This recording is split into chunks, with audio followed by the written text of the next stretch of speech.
day everyone. Hi, I'm Jeny-Vee Ernie. Me and my team are going to discuss about fascism.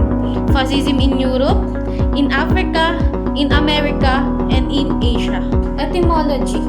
Fascism from the ancient Rome word fasces, a bundle of wood and axe head carried by leaders. From Italian word fascia, bundle, which in this case represents bundles of people. Who created fascism? Benito Mussolini. He came up with the term fascism and created the first one-party fascist state. He became Italy's prime minister in 1922 and over the next few years turned that position into one dictatorial power. In ideology, fascism typically centers around extreme nationalism and an opposition to democracy and liberalism. In practice, fascism revolves around a ruler who uses absolute power to suppress the individual freedom of citizens, making everyone completely subject to the power of the state. To achieve this, fascism often uses violent methods for political ends. In the context of fascist government, this often involves the use of the military against citizens. Millene's establishment of the proto-fascist party took place not too long after the Russian Revolution. The main way the fascists got to power was by killing off and intimidating what was the largest and most popular party, the Socialist Party. Landowners and businessmen in particular supported the suppression of socialists, and their support allowed Mussolini to come to power. Without that early support, Mussolini wouldn't have gone anywhere and wouldn't have had the first fascist dictatorship. Hi guys, today I will discuss to you about fascism in Europe.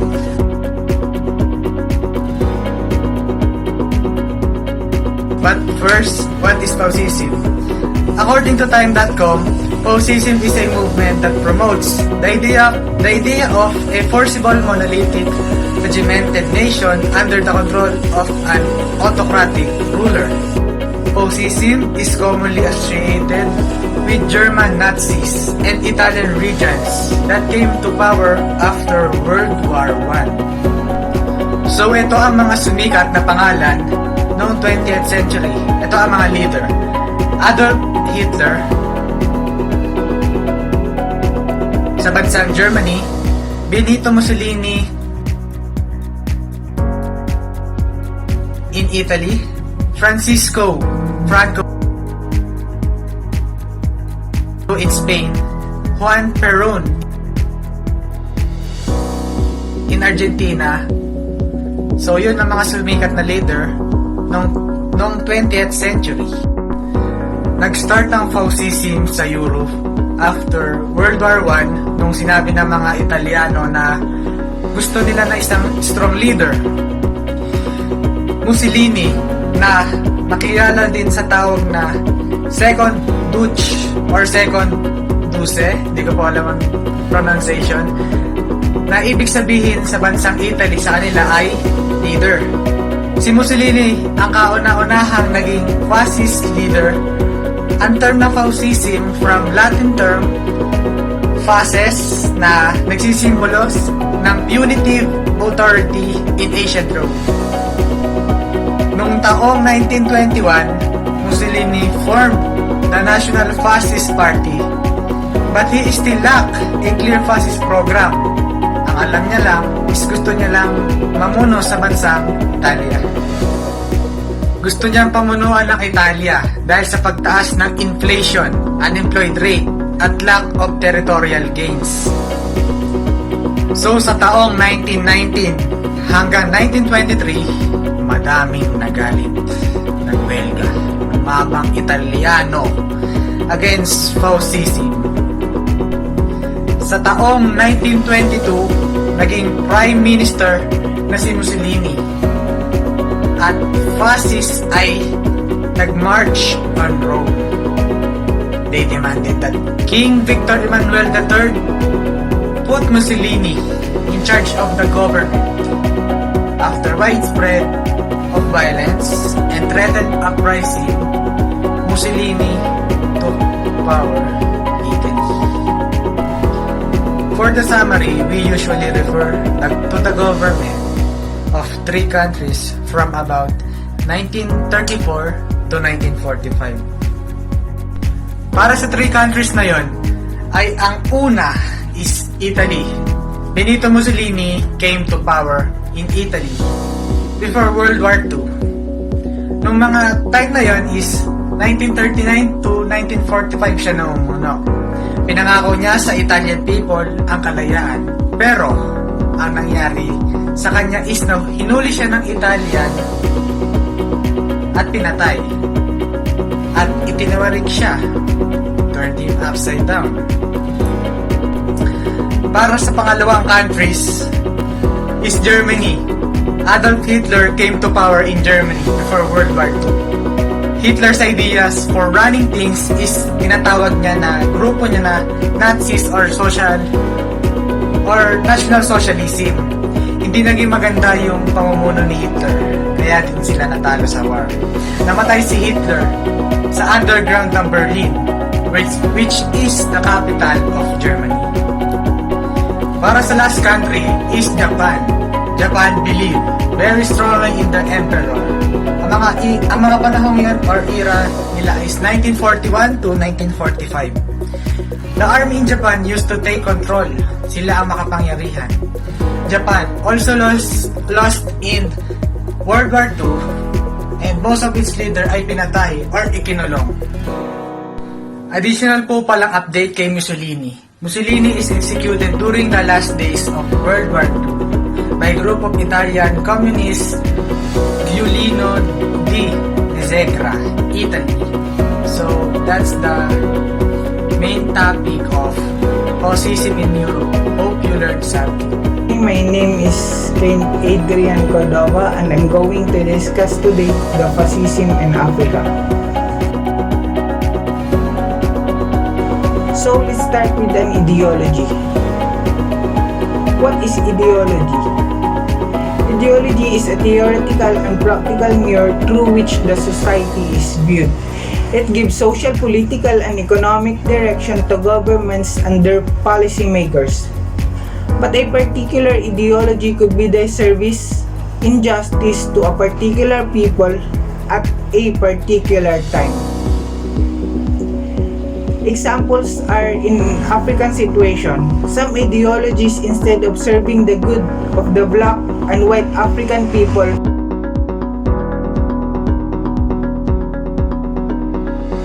were rather promoting underdevelopment and divisions of the people. Africa naturally had an ideology, namely conceptual democracy, but which has been substituted by those who played negative roles in Africa. They are namely leftist, rightist, center-leftist, and center-rightist ideologies. So Africa has also seen an activity that has sometimes identified as fascism. Example of this was an African countries like Djibouti, Gambia, and Chad held elections. And the result came as expected. The current leaders are re-elected and re-elected. In Djibouti, the president was re-elected in his fourth time. In Chad was his fifth time. This is all too common in Africa. This is they call third terminism, where many leaders extend their presidential terms beyond reasonable doubt. So many African countries have been existed. They have been plagued with rigged elections, corruptions, and so-called sit-tight leaders. However, they are called, Africa has been called as a undemocratic country. During the Industrial Revolution, European powers colonized roughly 90% of Africa. That resulted to an authoritarian top-down approach to governments and instilled that the only legitimate way to rule was by force. But after World War II, Africa has begun to decolonize. After popular uprising and in many cases violent coup d'etats, the continent saw an entirely wave of new leaders. But many of them had no political experience. For instance, or for example, in 1980, newly elected in Zimbabwe, a former teacher and a revolutionary, Robert Mugabe,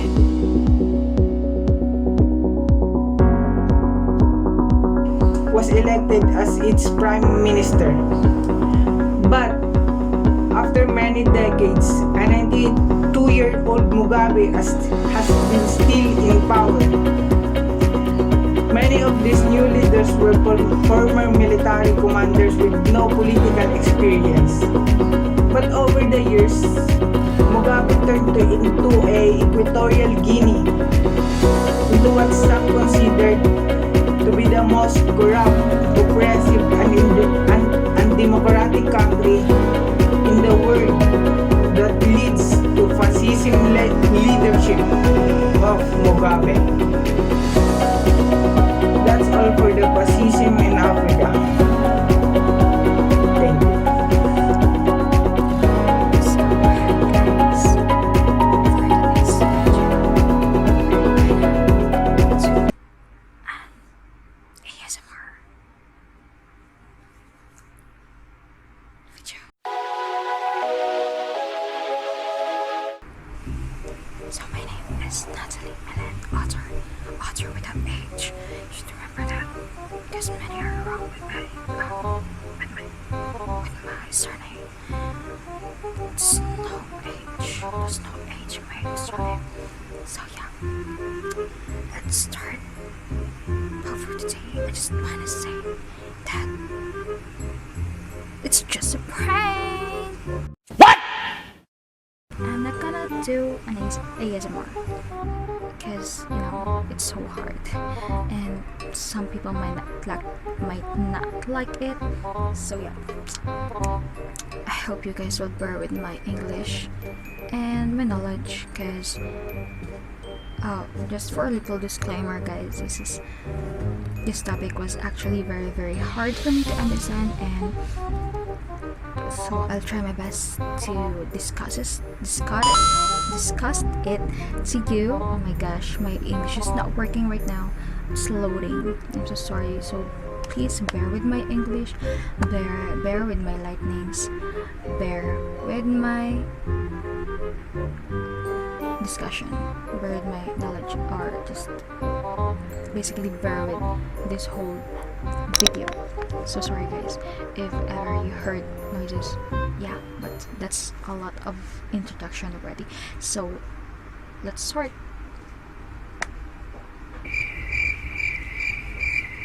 That was awkward.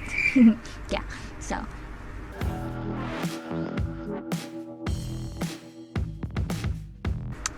to start, let's just make it fast because there's still a lot of reporter after me, so I don't want to take their time, and I just make it fast for you guys but still understandable. So for the first part, oh my gosh, it's so movie. I'm so sorry. So yeah, first the article I found was from Mr. David Motodol. He is an assistant professor of international history at the London School of Economics and Political Science. So I got this article because it was more than 3 years old already, so I think it will not be that much biased, because when you search this topic at the internet, you'll see a lot of article that must talk about the current president, which is President Donald Trump. So I think that must be biased because it was all new articles. So I found this article and I decided to get it. Yeah, I think this was reliable, but at the end of the article there's actually still the name of the president. So Anyways, let's start. So, in the crisis years of the 1920s and 1930s not only gave rise to the movements across Europe but all over the world. Not only gave rise to the fascist movements across Europe but all over the globe, all over the world. And that means the United States was no exception for that. So next, the most prominent among the fascist and proto-fascist groups that sprung up across the country was the paramilitary Silver Shirt movement, founded by William Dudley Pelley, a radical journalist from Massachusetts in 1993. So the followers of that said movement, the Silver Shirt, its followers promoted racism, extreme nationalism, violence, and the ideal of an aggressive masculinity. So they competed against various other variant fringe groups like the khaki shirt movement, which aimed to build a paramilitary force of army veterans to stage a coup, and like Black Legion that was feared for its assassinations, like bombings and acts of arson. So as they were obsessed with fantasies about Jewish communist world conspiracy and fears about a African American corruption of American culture. So the radicalized parts of the Italian and German American community played an important role in this history. So they were inspired by Mussolini. I believe it was already discussed. You all know who Mussolini is with the discussion of the previous reporters. So some Italian Americans founded numerous fascist groups, which were eventually united under the Fascist League of North America. So they have this Fascist League of North America. And during the Second World War, the American fascists suffered a various blow at the Great Sedition Trial of 1944, and some of the movement's key proponents were charged with treason. So you all know what treason is, right? So today, neo-fascism has many faces. You all know what many faces means, though it was like not pure fascism. It was like many faces. So which with movements ranging from neo-Nazis to neo-Confederates to segments of the alt-right. Yeah, that was today's neo-fascism. The United States has never been immune to fascism. That's what actually the article says. The main point of the article, that the United States has never been immune to fascism. But still, many commentators still feel uneasy speaking about fascism in America. They consider that fascism is like a foreign to the American society. They often assume that American exceptionalism makes the country immune to the threats of fascism.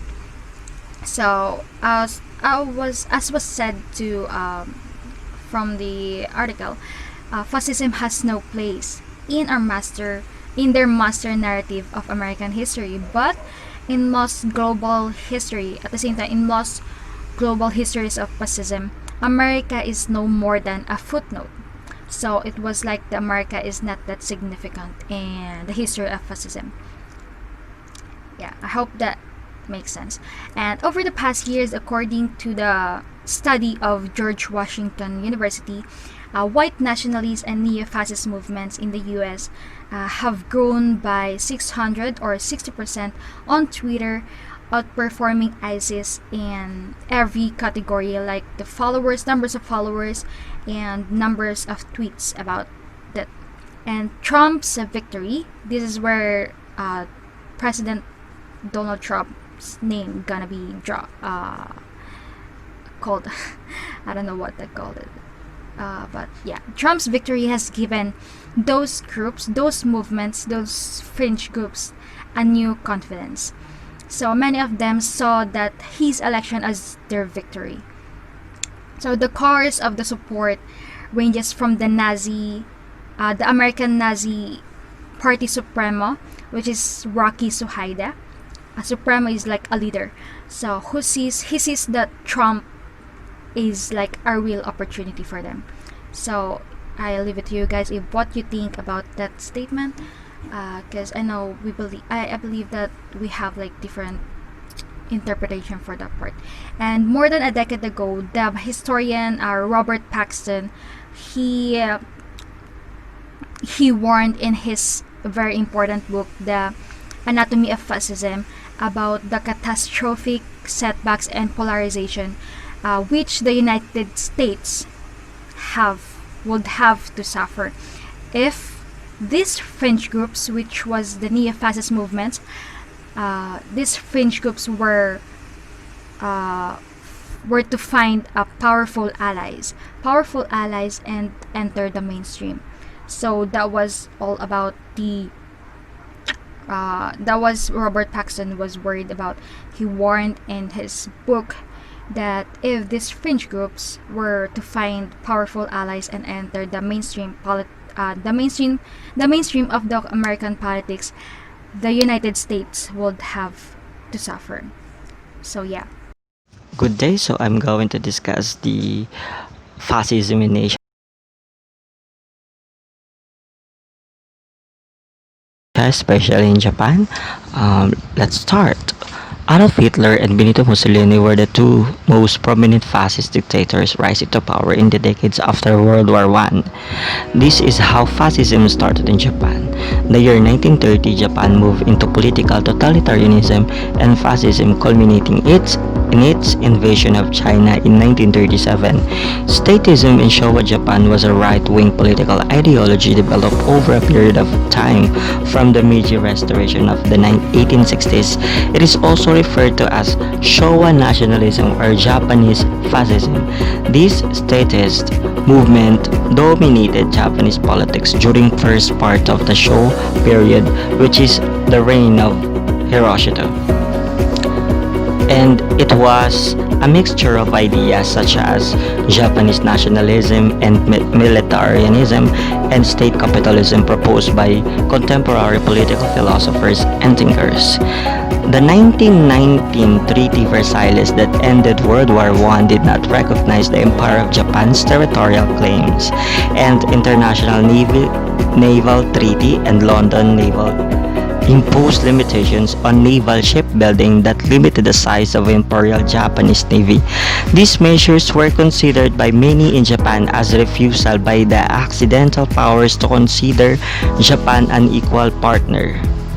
The implementation of a military dictatorship and territorial expansion were considered the best ways to protect Japan. In the early 1930s, the Ministry of Home Affairs began arresting left-wing political dissidents, generally to exact a confessions and renouncement of anti-state leanings. Over 30,000 such arrests were made between 1930 and 1933. And this is how the fascism revolved in different countries and continents. Thank you. That was the last part, guys.